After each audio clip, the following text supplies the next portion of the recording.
Kabanata 5731. Si Whitley Cobb ay nagpakita ng isang mapagmataas na tingin. Napagkamalan niya ang pagkatao ni Harvey York noon. Gayunpaman, ang pamilyang Higgs ay nagbigay sa kanya ng isang malaking pabor. Ang naayos na kasal sa pagitan niya at ni Billy Higgs ay lahitimo rin. Dahil ganoon ang sitwasyon, ano naman kung makipaglaban siya para sa pagkakataon? Magkakapit lang ba siya kay Harlan Higgs habang buhay? Sa paningin ni Whitley, kung si Harvey talaga ang batang Panginoon ng pamilyang York na nagbabalik. Ibibigay niya pa nga ang kanyang sariling katawan sa kanya, lalo na ang kanyang anak na babae. Pagkatapos ng lahat, ang pamilya ay kailangang magbahagi ng responsibilidad. Kahit ang Wolven tribe at ang 4 na dakilang tribo ay tumitingala sa sinaunang pamilya. Ang 3 dakilang templo ay walang magagawa kundi igalang sila. Oh, Billy, hanggat makumpirma natin ang pagkakakilanlan ni Harvey, magiging mga nangungunang figure tayo sa mga labas sa malapit na hinaharap. Inilagay ni Whitley ang lahat ng kanyang mga sama ng loob sa pag-aasawa sa maling tao kay Billy sa mismong sandaling ito. Naniniwala siya na ito ang tanging paraan upang matupad ang kanyang mga pangarap. Dahil hindi ito maibibigay ni Harlan sa kanya, kailangan niyang gawin ito sa kanyang sarili. Ito ang magkakaroon ng South after all. 2:00 ng hapon. Ang seremonya sa Mandrake Residence ay magsisimula na. Ito ay isang simpleng seremonya upang manalangin para sa mga donor at residente dito. Ang seremonya ay gaganapin ng maraming beses sa isang taon. Ang lahat ng mga makakadalo ay mula sa itaas na bilog ng panlipunan. Mula sa isang tiyak na pananaw, ito ay isang pagtitipon ng mga kilalang figure sa mga labas. Sa sandaling nagsimula ang seremonya, ilang Toyota Prados ang nagparada sa labas ng pasukan. Ang mga pinto ay bumukas bago lumabas si Roman Klein at ang kanyang mga sundalong sakripisyo kasama si Harvey sa harapan. Si Harvey ay tila medyo kalmado nang si Romana at ang iba ay nagpapakita ng masamang intensyon. Alam ng mga sundalong sakripisyo na itinakwil ng pamilyang Klein si Asher Klein. Sa puntong ito, hindi sila naiiba sa pagiging nasa blacklist ng pamilya. Matapos malaman na si Harvey ang batang Panginoon ng pamilyang York, si Romana at ang iba ay determinadong sundan siya hanggang sa kanilang mapait na katapusan. Maraming mga gwardya ng seguridad na namamahala sa seguridad ng Mandrake Residence ay mabilis na naalerto nang makita nila ang entourage. Tinitigan nila si Harvey at ang iba habang galit na sumisigaw sa kanila. Sino kayo? Hindi ba ninyo alam na ito ang Mandrake Residence? Ang lugar na ito ay pag-aari ng Aner Temple. Gusto ninyong mamatay o ano? Paano ninyo nagawang magdulot ng gulo dito? Isang taong mukhang dalubhasa sa martial arts ang lumapit na may baril. Ang lugar na ito ay exclusive para sa mga miyembro lamang. Sigaw niya ng malamig na tingin. Kung hindi ka miyembro, mangyaring lumabas. Maraming kilalang figure dito ang nagdarasal. Kailangan ka naming patumbahin kung sumalakay ka. Bam! Bago pa matapos magsalita ang lalaki, kumaway si Romana ng kanyang kamay bago lumapit ang isang mabangis na lalaki at sinampal ang gwardya ng seguridad sa lupa. Pagkatapos, tinapakan ni Romana ang kanyang kamay bago pa man niya mahila ang kanyang baril. Ang Mandrake Residence. Dito mismo ang gusto ni Sir York na mapunta. Ngumiti si Romana. Halika, sabihin mo kung nasaan si Asher. Gusto siyang makita ng aking batang Panginoon. Mabilis na nagbago ang ekspresyon ng gwardya ng seguridad sa unahan.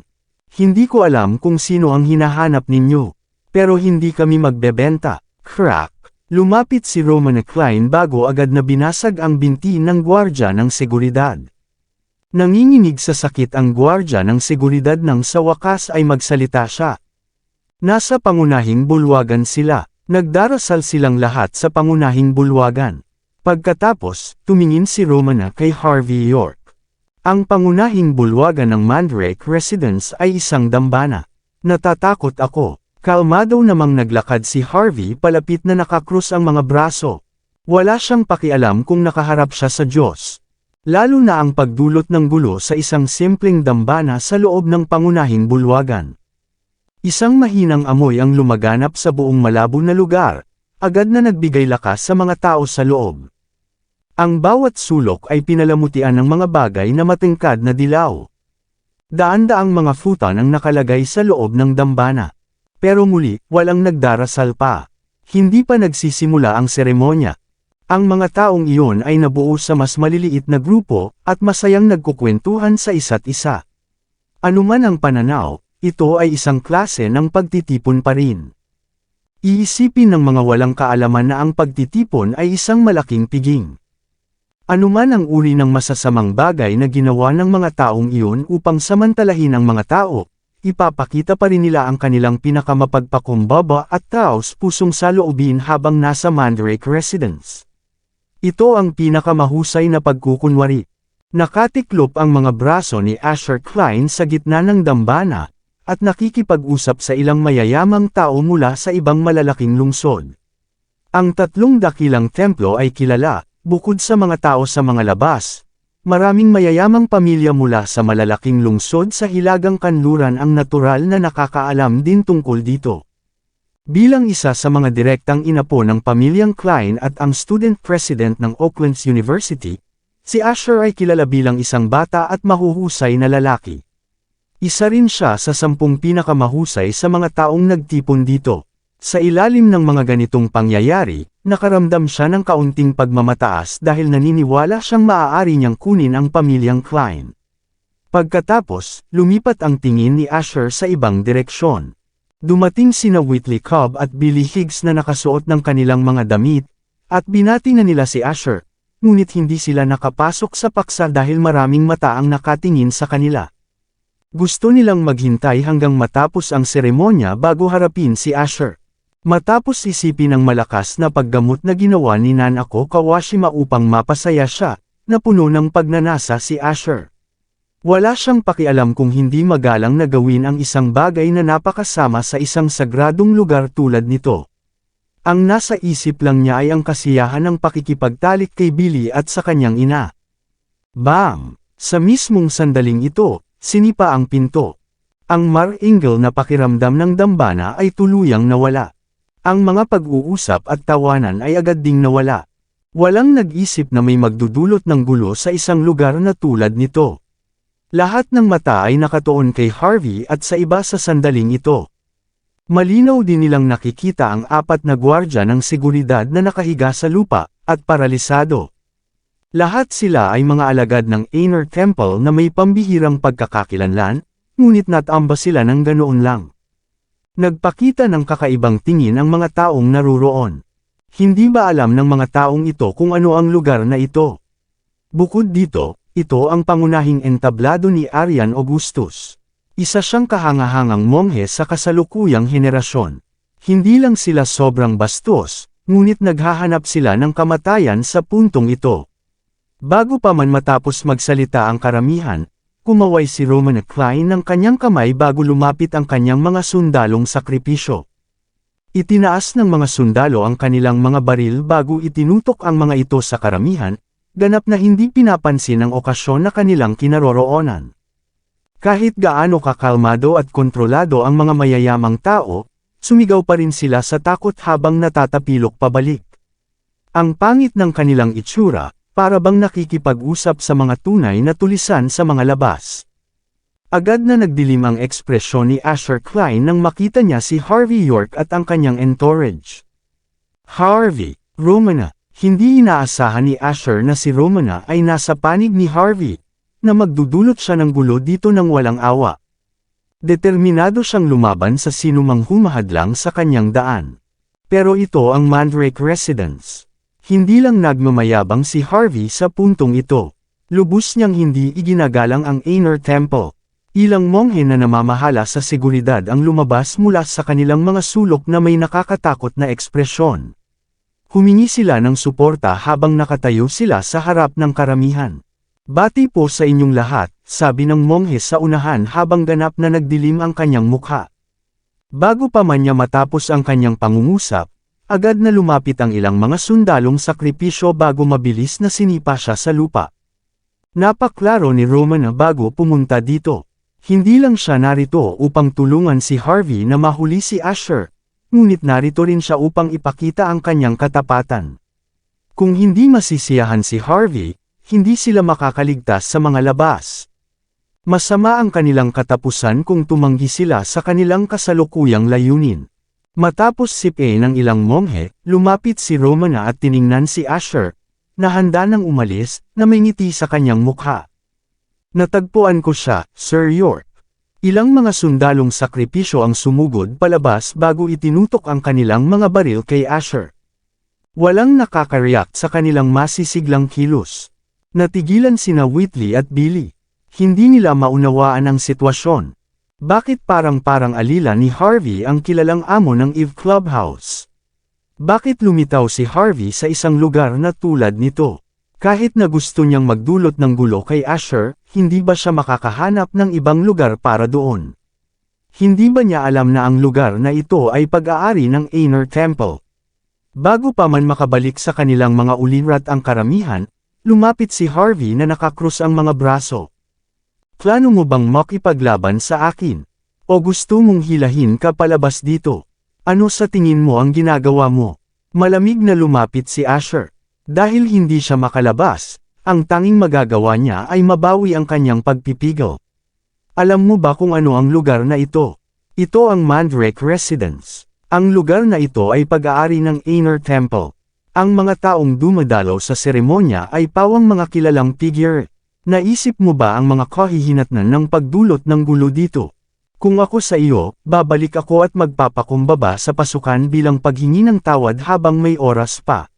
Sigaw ni Asher Klein matapos tumawa ng malamig. Kung hindi, mamamatay ka ng masama. Alamin mo ang iyong mga limitasyon bago pumunta dito. May mga bagay na hindi mo dapat gawin ng walang sapat na kapangyarihan. Makinig ka sa akin, o magbabayad ka ng malaking halaga. Lumabas si Billy Higgs matapos siyang itulak ni Whitley Cobb. Huwag kang magpakatanga, Harvey. May kasunduan kami ni Asher at ni Mama. Pag-uusapan namin ang sitwasyon mo pagkatapos nito. Huwag kang mag-alala, sisiguraduhin naming malilinaw ang pangalan mo kapag nalaman namin ang katotohanan. Hindi inaasahan ni Harvey na narito si Billy. Tiningnan niya ang mapagmahal na tingin ni Whitley bago agad na napagtanto kung ano ang sinusubukan niyang gawin. Magmumukhang masama ang pagtatanim ng sama ng loob sa isang taong humingi na ng tawad. Salamat sa iyong pag-aalala. Kayong dalawa. Tatandaan ko ito. Pero, haharapin ko ito sa aking sarili. Lumapit si Whitley na may ngiti. Makinig ka sa akin, Harvey. Huwag kang magdulot ng gulo dito. Ang Mandrake Residence ay pag-aari ng Aner Temple. Malapit nang dumating si Master Aryan upang manalangin para sa lahat. Masama para sa iyo ang pagsira sa seremonya. Lalaban ka sa Aner Temple. Magtiwala ka sa akin. Sisiguraduhin kung makukuha mo ang paliwanag na gusto mo. Nagpakita ng nakakatuwang ekspresyon si Asher matapos marinig ang mga salita ni Billy at Whitley. Naririnig mo ba iyon, Harvey? Sabi niya nang nakangiti. Kahit si Tita at si Billy ay alam na malalagay ka sa malaking problema dahil sa ginagawa mo. Mas mabuting umalis ka na ngayon. Kung hindi, hindi mo kakayanin ang mga kahihinatnan. Ngumiti rin pabalik si Harvey. Ipinakulong mo ako, pagkatapos ay iniulat mo sa pulisya na parabang ako ang nasa likod ng insidente ng Dizzy Peel. Naisip mo ba ang mga kahihinatnan? Para sa paggawa ng lahat ng iyon sa akin. Kung si Harvey ay isang ordinaryong tao, malamang napatay na siya ng maraming beses sa ngayon. Wala akong pakialam kung ano ang mga sama ng loob mo, binata. Wala rin akong pakialam sa iyong pinagmulan. Pero mas mabuting pag-isipan mo ito. Ito ang Mandrake Residence. Hindi lang sinisira mo ang seremonya, kundi lumalabag ka rin sa batas at sa Aner Temple. Tumayo ang isang sobrang payat na lalaki na tila lasing na lasing. Iminumungkahi kong ibaba niyo ang inyong mga armas at magsimulang magdasal. Kung hindi, tiyak na magdurusa kayo dahil dito. Tumango ang lahat matapos marinig ang mga salitang iyon. Hindi nabuhay ang mga sekta pagkatapos ng lahat ng ito dahil sa kanilang kakayahang magsalita ng katwiran, kundi dahil sa kanilang walang pigil na lakas. Ang isang taong hindi makatakas sa kung saan ay hindi makakayanan ang mga kahihinatnan ng paglaban sa isang bagay na tulad nito. Mamamatay ng masama si Harvey. Kung wala ang suporta ng Great Wall, kung sakaling lumitaw ang tagapagtanggol ng Mandrake Residence. Malubhang masasaktan siya kahit na hindi pa siya patay. Ako ay isang estudyante sa universidad at isang mabuting mamamayan, sagot ni Harvey. May nag-frame sa akin na ako ang nasa likod ng insidente ng Dizzy Peel. Ang taong iyon ay nagtanim pa ng mga kagamitan at materyales sa aking bahay. At pagkatapos kong malaman ang tungkol sa sitwasyon, nagpasya siyang magtago dito. Kabanata 5735. Iniisip mo ba na dapat kong hayaan na lang ang lahat ng ito? Sagradong lugar nga ito. Pero dahil dito dapat kong alisin ang mga masasamang tao na tulad niya. Narito lang ako dahil malinis ang aking konsensya. Masasabi kong ligtas sa inyong lahat na personal ito. Kung manunood lang kayo habang dinadala ko si Asher palabas dito, hindi kayo masasaktan. Bilang pagpapakita ng aking paghingi ng tawad, babayaran ko ang lahat ng narito ngayon. Tingnan ninyo ito bilang kabayaran para sa inyong pagkawala ng kaisipan. Pero, huwag ninyong sisihin ako sa mangyayari kung magpasya kayong lumaban sa akin. Malamig na tumitig si Harvey. Sa anumang kaso, walang makakapigil sa akin na dalhin si Asher palabas dito. Kahit ikaw, kayong dalawa. Tumingin si Harvey kina Billy Higgs at Whitley Cobb. Nag-freeze ang dalawa. Nawalan sila ng salita. Isang pakiramdam ng pagsisisi ang dumaloy sa kanilang mga isipan. Kung alam lang nila na ganoon ka-impressive si Harvey, hindi na sana sila lumaban sa kanya. Itutulak sana ni Whitley ang kanyang anak kay Harvey sa unang pagkakita. Nahihiya silang umatras matapos marinig ang mga salita ni Harvey. Nagpakita ng naguguluhang tingin si Billy. Walang pakialam na kumaway si Harvey ng kanyang kamay, ganap na hindi pinapansin ang dalawa. Pagkatapos, lumapit si Romana Klein kasama ang kanyang mga sundalo. Ilang mga gwardya ni Asher Klein ang lumapit, at nagbabalak na sawayin si Romana dahil sa pagiging traidor. Pero bago pa man nila magawa, may mga baril na nakatutok sa kanilang mga ulo. Mabilis na nagbago ang ekspresyon ni Asher nang maisip niyang lumaban. Mabilis siyang sinipa ni Romana sa lupa, pagkatapos ay sinampal siya ng 2 beses. Ang lalaking naniniwalang malapit na niyang kontrolin ang pamilyang Klein ay natamba sa isang iglap. Sa sandaling sinubukan niyang lumaban, sinipa siya ulit ng ilang beses. Malinaw na dadalhin na siya palayo sa puntong ito. Paano mo nagagawang? Ang mga tao ninyo ay mapagmataas. Sigaw ng lalaki. Hindi niya mapigilan ang sarili. Wala akong pakialam kung ano ang mga sama ng loob ninyo. Wala akong pakialam kung totoo ba ang sinasabi ninyo o hindi. Si Young Master Asher ang batang panginoon ng pamilyang Klein ng Wolven Tribe. Kamag-anak siya ng hari, kabilang siya sa maharlikang pamilya. Kahit na lumabag siya sa batas, kailangan muna siyang sumailalim sa paglilitis. Hindi kayo basta-basta makakaabuso sa inyong kapangyarihan laban sa kanya. Palayain ninyo siya ngayon. Ito ay isang babala. Kung hindi, tatawag ako ng pulis ngayon. Gusto kong mahuli kayong lahat. Para sa kanya, hindi mahalaga kung nahuli si Asher. Pero, itinuturing ng mga taong nasa bilog na iyon na malakas sila at maaari silang kumilos ng lampas sa batas. Walang sino man ang pinapayagang sirain ang imaheng iyon. Ang mga taong sumubok ay magdurusa ng husto dahil dito. Kahit para sa kanilang kapakanan, hindi nila hahayaang dalhin si Asher palayo ng ganoon lang. Kung hindi, kung magpasya silang samantalahin muli ang iba, gagantihan sila ng pantay na kapangyarihan. Hindi na nila magagawa ang gusto nila. Hindi na nila maipapakita ang kanilang lakas. Wala na silang paraan para kumilos ng mapagmataas. Para sa mga taong tulad nila, ang batas ay isang sandata kung kinakailangan. Pero kung hindi, maaari itong ituring na walang iba kundi katarantaduhan. Bam! Bago pa man matapos magsalita ang lalaki, sinipa na siya ni Romana Klein sa lupa na may naiinis na ekspresyon. Tumigil ka na sa pagdadaldal. Nagpakita ng matuwid na tingin ang karamihan na handang maghiganti. Hinugot ni Romana ang kanyang baril bago hinila ang gatilyo sa kisame. Bang! Mabilis na umatras ang mga tao, na natatakot na mawalan ng buhay. Iba ang tumayo para sa kapakanan ng kanilang bilog, pero iba naman ang mawala ng buhay sa daan. Paano mo nagagawang? Ano sa tingin mo ang lugar na ito? Nang handa ng dalhin ni Harvey York at ng iba pa si Asher Klein, isang galit ngunit marangal na sigaw ang narinig mula sa likuran. Kusang tumingin sina Harvey at Romana bago nakita ang isang lalaking nakasuot ng mapuputing damit na naglalakad palabas na may isang dosenang iba pa sa likuran niya. Wala itong iba kundi si Arian Augustus, na nakilala ni Harvey sa tirahan ng pamilyang Surrey. Isang nakakaakit na babae ang sumunod sa kanya, si Miley Surrey, ang babae ni Stephen Augustus.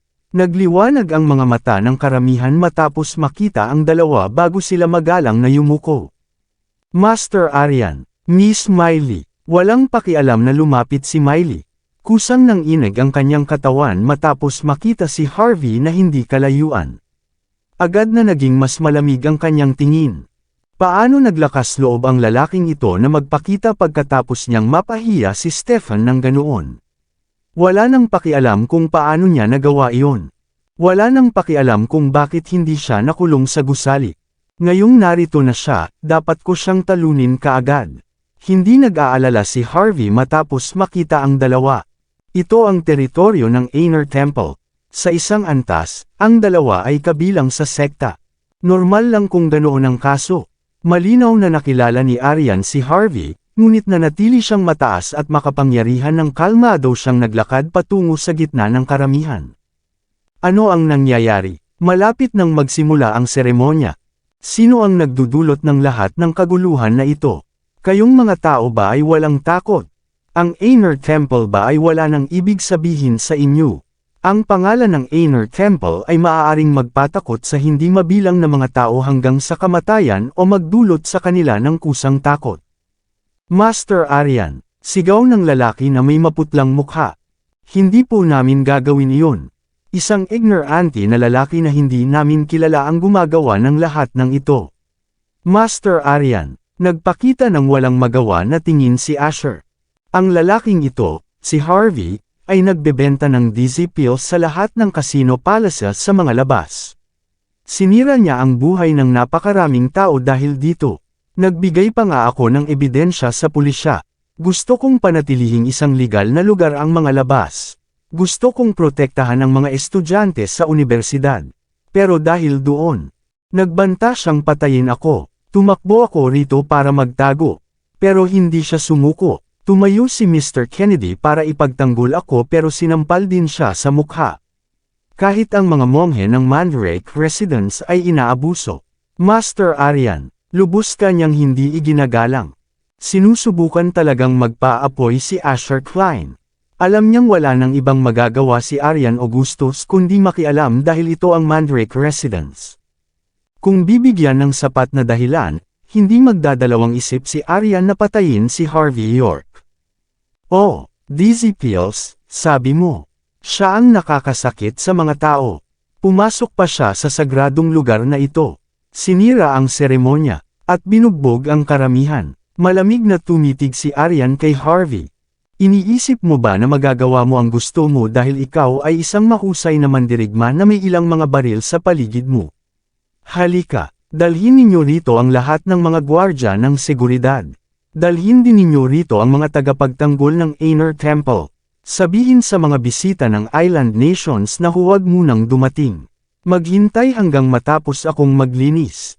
Naglaro si Arian sa kanyang kwintas habang kalmado niyang ibinibigay ang ilang mga utos. Si Harvey ay isang mahuhusay na tao.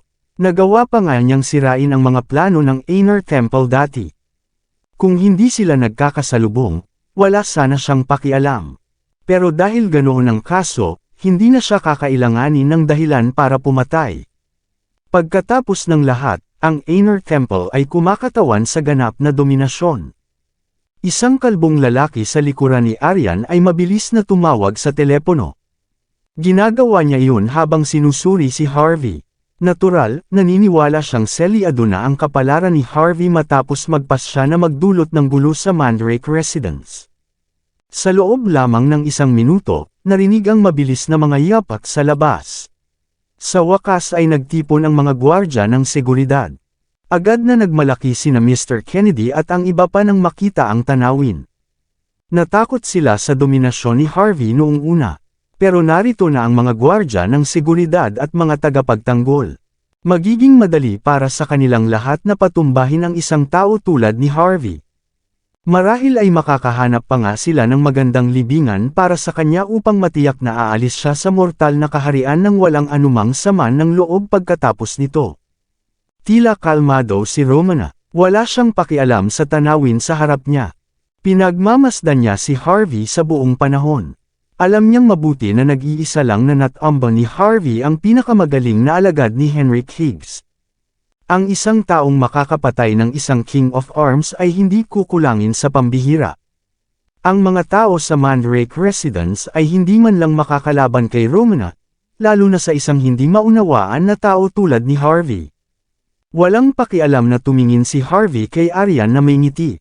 Ano, plano mo ring makialam? Iniisip mo bang may karapatan kang gawin iyon? Talaga bang gusto mong mamatay ng ganito? Agad na nagdilim ang mukha ni Aryan. Bago pa siya makapagsalita, lumapit si Miley Surrey bago sinuri si Harvey. Sasabihin ko sa iyo ang isang bagay, Harvey. Sigaw niya matapos tumawa ng malamig. Wala akong pakialam sa mga kwintas tulad ng mga sekta. Ang ginawa mong paglalaro sa auction ay hindi nakakaapekto sa akin.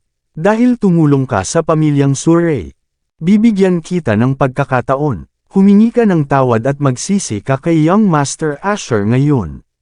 Sa ganoong paraan, makukumbinsi ko ang iba na palayain ka. Pero kung hindi, ikaw at ang iyong mga tao ay hindi makakalabas ng buhay sa lugar. Sa isipan ni Miley Surrey, si Harvey York ay nagwagilang laban kay Stephen Augustus dahil mayroon siyang one-eyed bead bilang pang-akit. Talagang naniniwala siyang hindi siya magaling sa anumang bagay. Pasensya na, pero hindi ko gagawin iyon. Wala kang sinasabi na may kahulugan sa akin pagkatapos ng lahat. Agad na nagbago ang ekspresyon ng karamihan. Hindi lang siya mapagmataas, hindi rin niya nirerespeto ang sinuman. Gusto niyang mamatay sa puntong ito. Ilang tagapagtanggol ang lumapit bago sila pinigilan ni Miley. Alam mo kung ano ang nangyari dati sa pamilyang Surrey. Tumulong siya sa pamilya. Ang lolo ko ay nagsasalita rin ng mabuti tungkol sa kanya. Magmumukhang masama kung basta na lang natin siya pinatay. Masama rin ito para sa ating plano. Hayaan mo akong hawakan ito. Bigyan mo siya ng pagkakataon. Nang banggitin ni Miley ang paksa, agad na nagpakita ng nakakatuwang ngunit malamig na tingin si Aryan. Bukod dito, ang maliit na hayop na iyon, si Arya, ay mapapasa akin kapag nag-utang ng pabor ang lalaking ito. May isa pang bagay na hindi nabanggit ni Miley. Kumpara sa pagpatay kay Harvey, mas gusto ni Stephen na mapahiya siya. Kadalasan, ang pagdurog sa espiritu ng mga tao ay mas nakakapresko. Tumawa si Aryan bago malamig na tumitig kay Harvey. Naririnig mo ba iyon? Maaari kitang palayain dahil tumulong ka sa pamilyang Surrey. Pero kailangan mong gawin ang lahat ng sinasabi ni Miss Miley. Kung hindi, hindi ako magdadalawang isip na kumilos laban sa isang demonyo na tulad mo. Naglalabas ng isang malakas na aura si Aryan. Hindi lang ang Mandrake Residence ang kanyang teritoryo, kundi kasama rin niya ang ilang tagapagtanggol mula sa Inner Temple. Ang mga tagapagtanggol na iyon ay nakakatakot na mga tao. Lahat sila ay Kings of Arms. Madali para sa kanila na durugan ang isang tao tulad ni Harvey. Lubos na kumpiyansa si Aryan dahil dito. Tumawa ng malamig si Asher. Humingi ka na ng tawad, Harvey. Mamamatay ka ng masama kung hindi mo gagawin. Wala kayong karapatan na bantaan ako, lalo na ang sabihin sa akin kung ano ang gagawin. Kung kulang ka sa kamalayan sa sarili, hindi ako magdadalawang isip na magturo ng aral sa lahat dito. Ang kalmadong sagot ni Harvey ay agad na nagpapasindak sa mga tao. Agad na nagbago ang ekspresyon ng mga tagapagtanggol. Ang simpleng kilos ni Harvey ay sapat na upang ipakita ang kanyang napakalaking kakayahan sa pakikipaglaban. Kumunat ang noo ni Miley bago sinuri si Harvey. Iniisip mo bang magdudulot ng mas maraming gulo dito ay magiging maganda para sa iyo? Ang Inner Temple ay hindi lang isang madaling i-target, alam mo ba? Wala kang pagkakataon laban sa kanila. Siya ang iyong lalaki, Billy. Sabihin mo sa kanya na umatras. Mabilis na bumalik sa kanyang ulirat si Billy Higgs. Sapat na, Harvey. Wala kang makukuha sa ganito. Wala nang pakialam kung sino ka. Ang Inner Temple ay mas malalim kaysa sa iyong iniisip. Kung magagalit sila, kahit na ang pamilyang York sa mga labas ay maaaring hindi ka maprotektahan. Ang pamilyang York sa mga labas. Nagulat si Harvey. Hindi ko alam kung sino ang mga taong iyon. Ang alam ko lang ay walang makakapigil sa akin na dalhin si Asher palabas dito. Handa nang magsalita si Billy nang lumapit si Whitley Cobb. Maraming salamat sa lahat ng sumusubaybay. Please subscribe and follow my YouTube and Facebook channel, Filipino Novel. Maraming salamat po. Sinasabi mong hindi ka mula sa pamilyang York. Nagpakita ng lubos na kawalang paniwala si Whitley Cobb, na parabang nawala ang lahat ng kanyang pera sa maling taya. Hindi.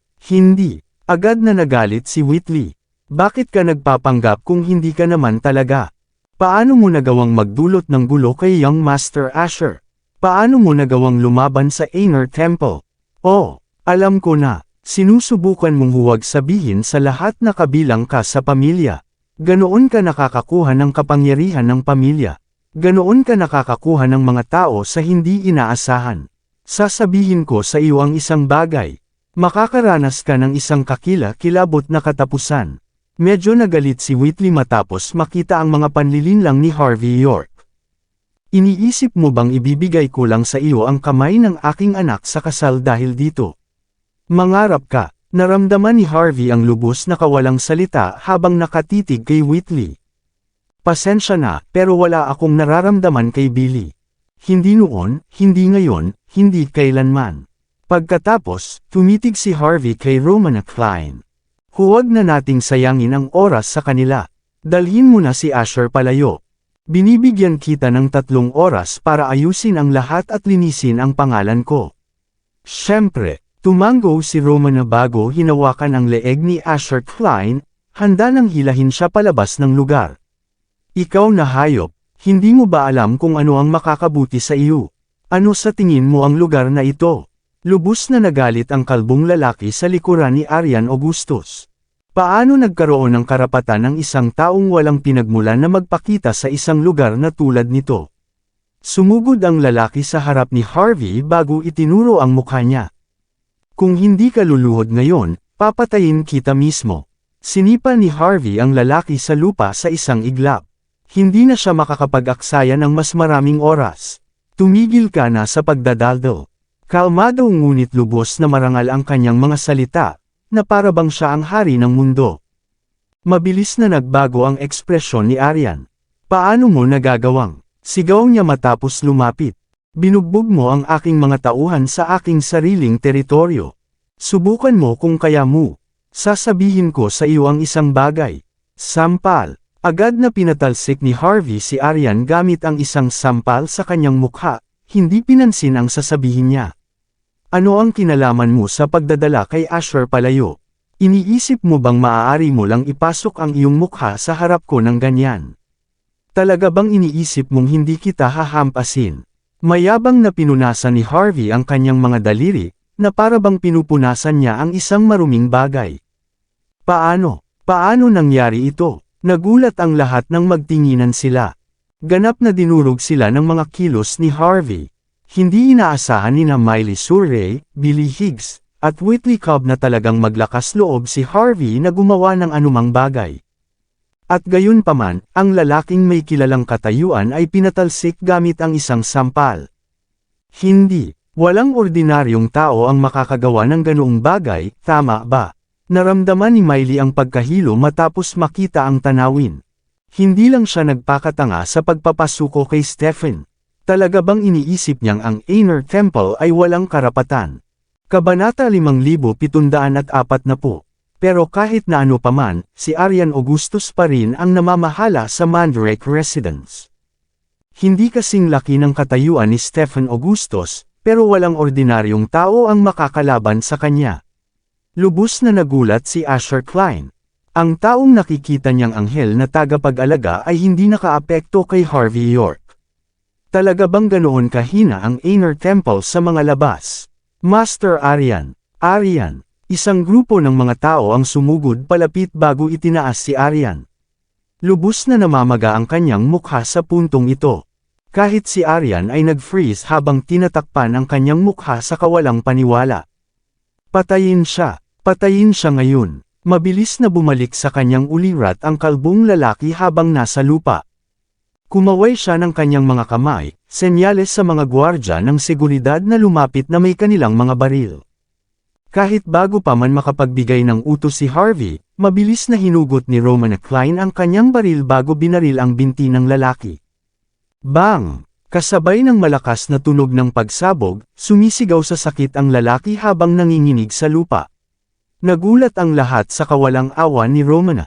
Walang umaasang magiging ganoon kadesidido si Romana matapos magtrabaho sa ilalim ni Harvey. Ito ang Mandrake Residence. Hindi ba natatakot silang harapin ang mga kahihinatnan ng paggamit ng kanilang mga baril ng ganyan? Lubos na nagulat ang mga gwardya ng seguridad sa tanawin sa harap nila. Hindi sila maglakas loob na gumanti. Kahit si Aryan ay medyo nagulat. Ito ang unang pagkakataon na siya ay walang awang hindi iginagalang sa kanyang teritoryo. Talaga bang iniisip ninyong hindi namin kayo papatayin, Harvey? Sigaw ni Miley Surrey matapos lumapit. Mas mabuting malaman mo kung ano ang makakabuti sa iyo. Akala ko normal lang para sa isang taong may malakas na pinagmulan tulad mo na maging ganoon ka mapagmataas. Sigaw ni Whitley habang pinipigilan si Billy na magsalita. Dahil wala ka man lang ng ganoong bagay, kung gayon, nagpaplano ka lang mamatay sa puntong ito. Tumawa ng malamig si Asher.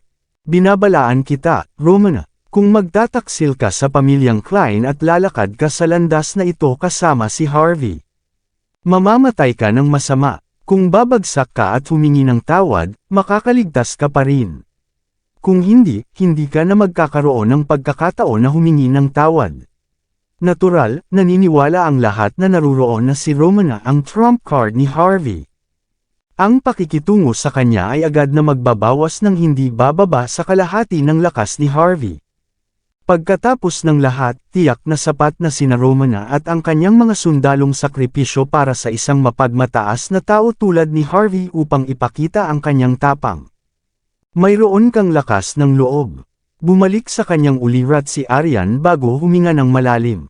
Nakakita na ako ng maraming tulisan matapos manatili dito sa loob ng maraming taon, sabi niya nang may walang awa ng ngiti, at sinusubukan niyang pigilan ang kanyang sarili na sumigaw. Kilala ko ang ilan sa kanila. Ang mga prinsipe at mga batang Panginoon ng nangungunang 10 pamilya at ang 5 nakatagong pamilya ay paminsan-minsan ay bumibisita rin sa Inner Temple. Pero kahit gaano pa ka mapagmataas at mayabang ang mga taong ito, hindi pa rin sila kasing ignorante mo. Wala akong pakialam kung sino ka. Wala rin akong pakialam kung saan mo nakuha ang lahat ng lakas ng loob na ito. Pero magbabayad ka ng malaking halaga para sa lahat ng ginawa mo ngayon. Ang paglaban sa akin ay nangangahulugang paglaban sa Inner Temple. Nakikipaglaban ka sa mga sekta ng buong mga labas para dito.